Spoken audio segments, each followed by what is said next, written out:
Hello everyone, in today's video we're going to be talking about the NFC South and the over-under for win totals for the season. Alright, first up we have the Carolina Panthers with the over-under at 7.5. Now this one I wanted to go with the over at first, but the more I looked at it, I just don't know if they have the right pieces together to allow their young quarterback to thrive to get them to a winning season. So I am going to go with the under here. I don't really like how they traded away DJ Moore. You know, like Adam Thielen's a decent wide receiver, but that's not really adding anything to it.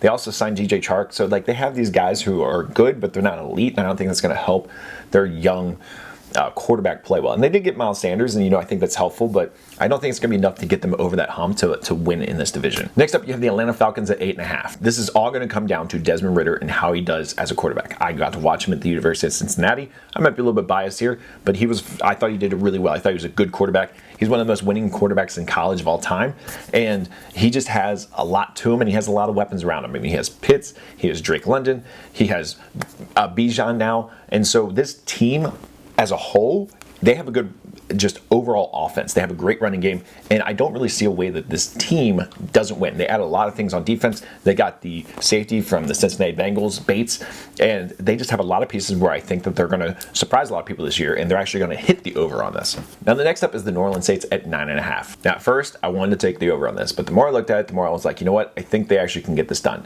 Kamara's going to be coming back. He has a suspension he has to deal with. Derek Carr is a pretty good quarterback. Last couple of years that I've watched him, he's been kind of frustrating for me because I'm like, he's always making like these throws. I'm just like, why are we doing this? Watching Derek Carr, I hope he can improve. Maybe it was just the play calling with the Raiders and what they were doing to him, but he has gone through a lot of transitions for coaches like to get new offensive systems. So I think he's going to pick this one up very easily. And I think he's going to succeed because they did well last year while not having like a phenomenal quarterback either. So I do think the Saints, and Vegas has them as the favorite obviously because they got them at 9.5.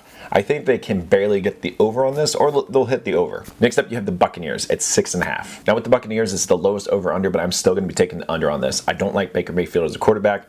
I don't really think they have any other options for that. I like what they did in the draft. I think they got one of the best defensive players. And when they drafted him, he's going to be a great defensive interior lineman.